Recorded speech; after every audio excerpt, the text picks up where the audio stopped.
Thank you so much for joining us. Now, some people look for love in the wrong place, but our guest today looked for love in the right place. We're joined today by Darin from season 2 of the hit show Ready to Love on the Oprah Winfrey Network. Darin, thank you so much for sitting with us today. Thank you for I am super excited to talk to you. There's much to talk about. Yeah. So first off, I want to say congratulations for, being a cast member on the show. How was that for you? What was that experience like? I mean, being a cast member, it was new to me. That was my first time on television, so it was. Were you nervous? Were you? You know what? There was like a learning curve. Like the first couple of episodes, it was kind of like I'm getting to know all these people, and it was kind of like a bubble of dating. So it started off nervous, but then it just, we did it for 3 months. Okay. And it was like just second nature about month 2 and 3. So. Right. Now I know that you did find love on the show, but before we get to that, okay, I want to talk a little bit about, being single in this beautiful city of Atlanta. Okay. Like, what's that like? Why do you think it's difficult for people to find love? Well, I moved to Atlanta from Detroit about 3 years ago. Okay. So you're a transplant. I am definitely a transplant. I'm definitely a transplant. Yeah. So, when I first or initially moved here, I noticed that, the word on the street was this 10-to-1 ratio and stuff like that, that there was way more women than men, right? Right. So the key thing, at least my experience being single, was women in Atlanta are not afraid to go after a guy that they like. Okay. You know what I mean? Right. And I respected that. Yeah, they're confident in, pursuing someone. Exactly. So I did also encounter a lot of women that I want to say let their past kind of jade them. You know what I mean? Right. So I was getting a lot of, when I was on a dating scene, a lot of, you're too good to be true, and what's wrong with you, and this, that, and the third. And I'm kind of like, well, what you talking about, baby? I just met you. You got to kind of judge me based on this experience between the two of us. Okay. So, in my experience, at least the women that I was kind of talking to, folks seemed like they were not being mindful and living in the moment, but they were really letting their past kind of. Yeah. Sometimes you're bringing baggage from the other relationship into the present. Yeah. Correct. Yeah. So let's move forward. Let's talk a little bit about what was happening, in your life before you got to Ready to Love. Like, what was the decision? What was happening there? Well, like a lot of the guys, because we were older. I was the youngest guy at 35, but a lot of the guys were in their 40s and so forth and so on. So most of us didn't even apply to be on here. We were approached to be on the show. So I was approached and via social media, and I was like, "Oh, this ain't real." And I kind of was like, "Nah." You're like, "Let me look into this." Let me look into this. But then I went forward with it. But my life, to answer your question, at that time, I'm really big into spirituality, and of course into fitness and wellness. Right. So through meditating and just being mindful of who I was and just improving myself as a person. Right. I just felt that the universe was telling me that this is your time, and this just fell on my lap, right? That it was my time to go for it and my time to do it, and that's what I did. Okay, no, that's good. Yeah. So now you're on the show, right? Tell us a little bit about the experience of dating. It's a reality television show. You're on TV and you're dating. Like what? And you're not just dating one individual, you're dating multiple people at the same time. Right. Tell us what's that like. Well, that is, listen. Because there's so many beautiful women, Darin. Let's have a transparent conversation. You know what I mean? Like, sisters was looking good on the show. Right? They was doing anything on the show. So what was that like for you? Tell us about that experience. Okay, well, what I'll do is I'll walk you chronologically through day one, all right? So day one, we walk in, there's 10 guys, there's 10 girls. We get there, and I mean, it's just like, boom, y'all are here in this mansion. It's like 95 degrees outside. We're shooting for 16 hours or something crazy like that, Right. So we could tell that everybody was nervous. Everybody was on edge. Everybody was like, I heard a lot of terms representative, you know what I mean? Like people were kind of like oh, well, they're being fake, or this person isn't being their real self, and so forth and so on. London, he actually, it was so hot. I will never forget this. This dude sweat through a 3-piece suit. He had a full button down, and was sweating through it. That's how hot it was. So at that point, once I noticed that a lot of folks didn't seem like they were willing to initially come out of their shell, I was like, all right, change my target from really, really trying to meet somebody to, if you show me sincerity, then I'm gonna go ahead and look to connect with you. And that's what led to Ashima and Nina and I forming those initial connections to begin. Right. So yeah. Now you did have that initial connection. What was it about Ashima and Nina?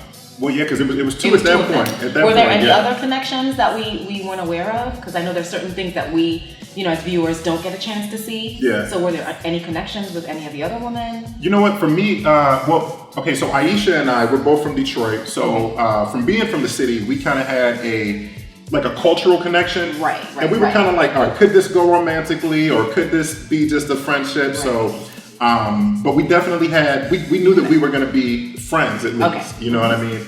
But with Nina and Ashima, they seemingly, to me at that time,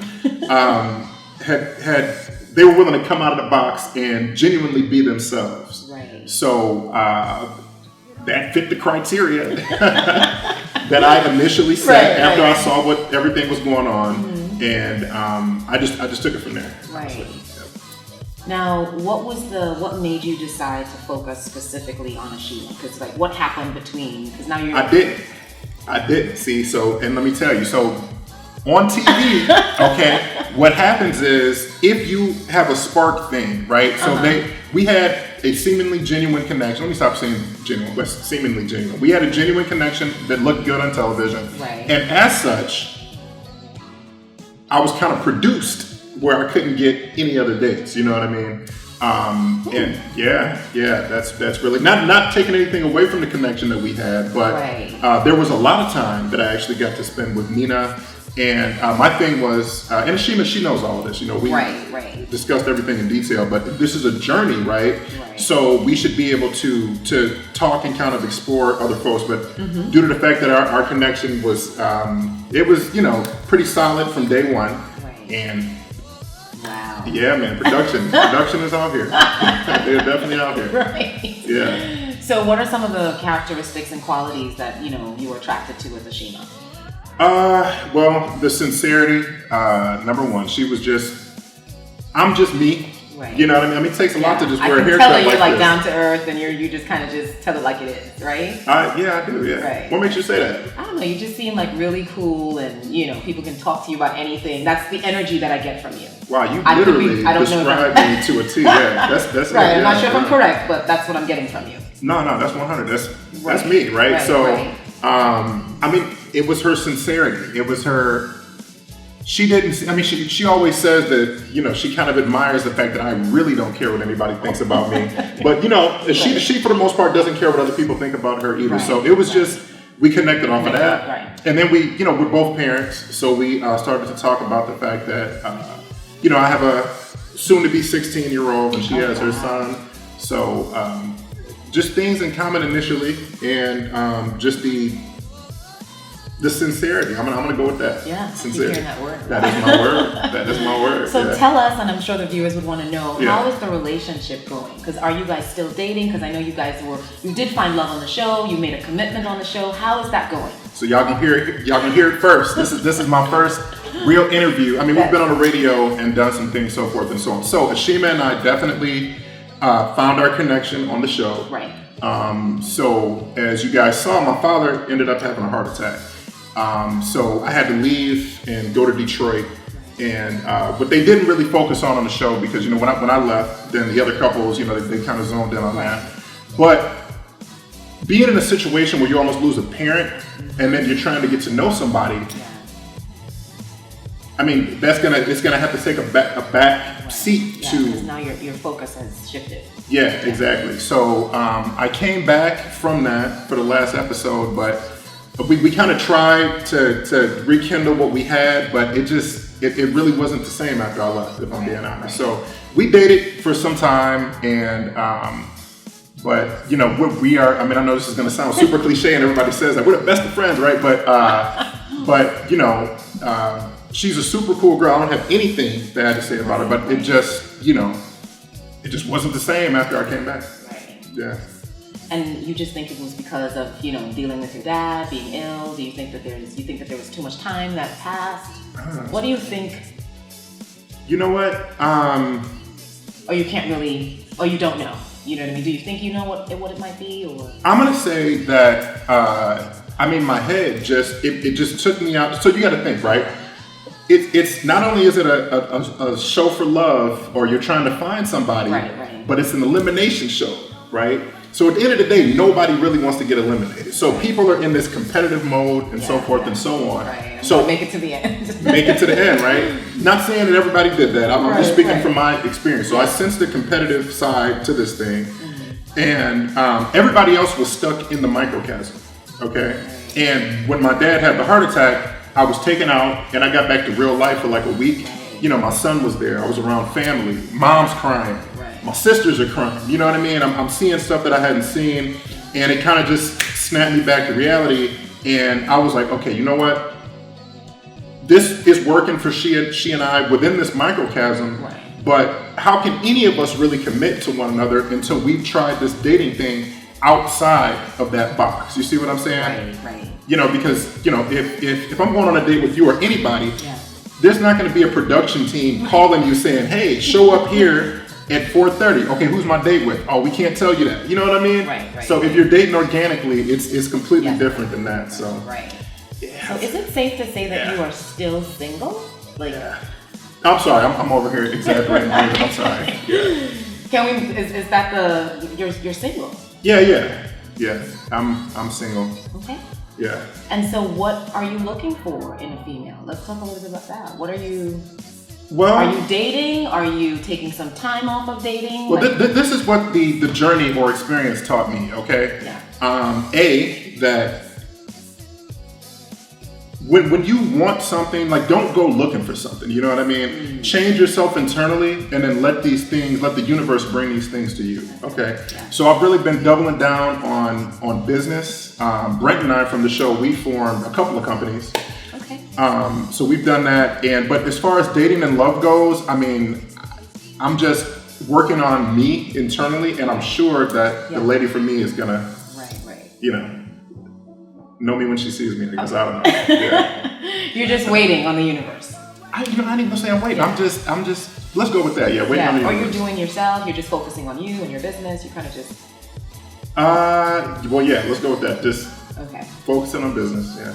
What is it that you know now about love that you didn't know before? I had not given that question any kind of consideration. I will say that love has no face. It has no specific look to it. You know what I mean? Love has no type. And that, because I think people oftentimes, we just get too caught up in our ideas of what things should be or what they can be, as opposed to seeing what's in front of you. You know what I mean? So I would say that I'm open-minded completely, and I don't have any type of boundaries, I guess, anymore. Okay. Well, let me, because this is Atlanta.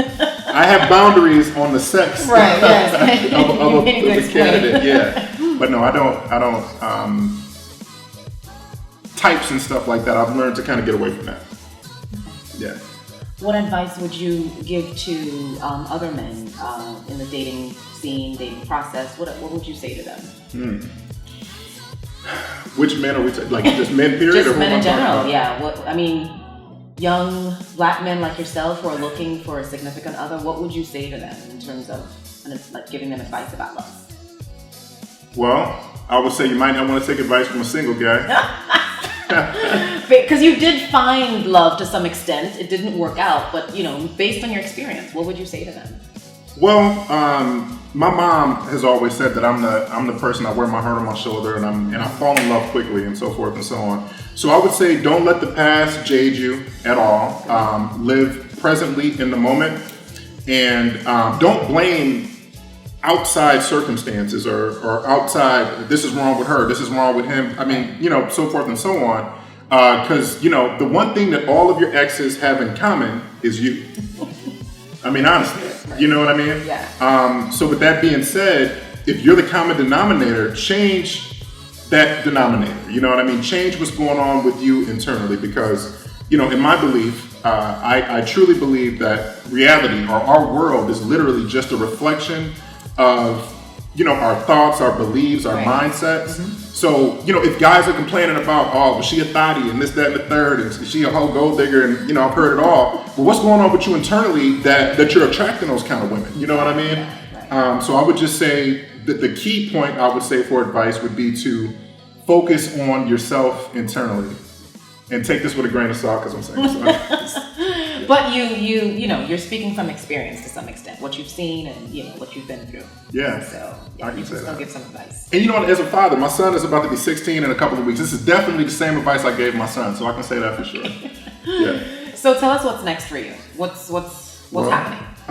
Well, what can we look forward to? Well, basically, as I said, Brent and I from the show, we formed a company called CFT, Celebrity Fit Tour. And what we're doing is we're basically taking fitness to areas where, you know, it may not be that popular. So we're going on a tour across the country where you want to think of like he likes to call it a club camp, but it's like you know, because a lot of times folks that are in the fitness industry, they don't get to go out. And that's why people are saying the gyms are the new clubs, right? So what we're doing is we've married fitness to a good time. So we've got DJ Stormy from season 1. And we're going city to city, and basically you're going to get a good workout. Right, exactly. You're going to party and have fun and work out at the same time. Exactly. Yeah, exactly. Exactly. Cool. So at the end of the segment, after you get the workout with Brent and I, we've partnered with holistic, organic alcohol companies that are providing like a couple of drinks. We're not going to have people getting lit. You know, I can't advocate alcoholism in this thing, but yeah. So we got that, and then we also partnered with The Biggest Loser. I don't know if you heard of that show. Yes. And we have an online challenge that starts on the 28th too. Oh, so congratulations. Thank you. BiggestLoserChallenge.com. So where can we find you online? And, you know, let's say someone's looking, they're the viewers and they want to work out with you, like, share your information. Oh, Jesus, man, I got so much now. Okay, well, if you want to work out with me directly, the name of my company is Thoroughbred Wellness. So you can find me or book me at thoroughbredwellness.com. All right, now if you want to sign up for the online challenge, we have biggestloserchallenge.com. And then for the tour, for Celebrity Fit Tour, we have celebrityfittour.com. Well, wow. Yeah. There's a lot going on. Yeah. We're planners. You gotta. Right. I'm a Capricorn. Well, you did say before that you're focused on yourself and focused on the business. And Yeah. Well, thank you so much for sitting down with us today. Oh, thank you for having me. Yeah, I I wish you continued blessings and success in all of your business. Thank you so much. Thank you. And I hope you do find love. You know what? I am absolutely sure I do. And you know what I'll do is, when I do, I'm not sure I will reach out to you and I'll do another one. Right. We would love that. Really? Yes. Okay. Yeah. Thank you so much. All right. You're very welcome. Thank you for joining us. Thank you.